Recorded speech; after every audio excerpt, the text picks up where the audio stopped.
ఇక లోక్సభ ఎన్నికలు ఇప్పటికే చర్చించాం. ఇక అసెంబ్లీ ఎన్నికలకు సంబంధించి వచ్చినప్పుడు భద్రాద్రి కొత్తగూడెం జిల్లాకు సంబంధించి 5 అసెంబ్లీ నియోజకవర్గాలున్నాయి. ఎన్నోట్లున్నాయి, ఎన్నోట్లేశారు అనే దానికి సంబంధించి వచ్చినప్పుడు అసెంబ్లీలో కొత్తగూడెం అసెంబ్లీలో 2,47,046 ఓట్లున్నాయి. ఇక్కడ 1,87,920 ఓట్లు పోలైనయి. అదేవిధంగా అశ్వరావుపేట రెండోది. అశ్వరావుపేటకు సంబంధించి ఎన్ని ఓట్లున్నాయంటే 1,56,012 ఓట్లుంటే పోలైన ఓట్లు 1,36,224 ఓట్లు పోలైనయి.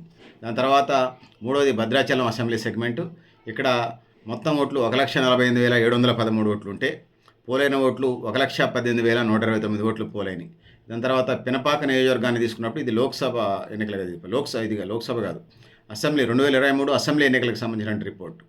ఇక పినపాకను మనం తీసుకున్నప్పుడు ఈ పినపాక అసెంబ్లీకి సంబంధించి ఎన్నికల్లో ఎన్ని ఓట్లు ఉన్నాయంటే 1,98,604 ఓట్లుంటే ఓటేసిన వారు 1,59,883 మంది. మళ్ళీ చెప్తాను, పినపాకకు సంబంధించి క్యాలిక్యులేషన్ కరెక్టే, ఏమైనా ప్రొనౌన్సియేషన్లో తేడా ఉందని. 1,98,604 ఓట్లు ఉన్నాయి. ఇందులో 1,58,883 ఓట్లు పోలైనయి.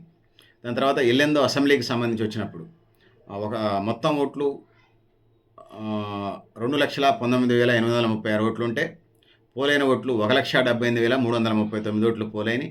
సో ఇది మొన్న 2023 నవంబర్ 30న జరిగినటువంటి ఎన్నికలు. ఓవరాల్గా భద్రాద్రి కొత్తగూడెం జిల్లాలో 9,67,170 కోట్లు ఉన్నాయి అసెంబ్లీ ఎన్నికల నాటికి. పోలైన ఓట్లు 7,80,495 ఓట్లు పోలైనయి. అదొకటి.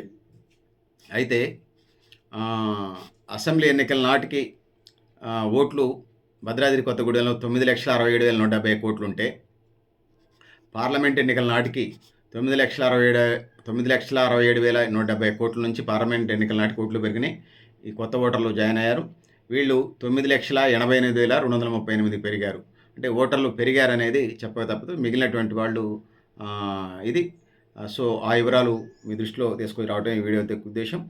ఇటు లోక్సభ, ఇటు రాజ్యసభ, అటు లోక్సభ, ఇటు అసెంబ్లీ ఎన్నికలు 2023, 2024 జరిగిన ఎన్నికలకు సంబంధించిన రిపోర్టు మీ దృష్టికి తీసుకురావడం ఈ వీడియో యొక్క ఉద్దేశం. థ్యాంక్ యూ అనండి.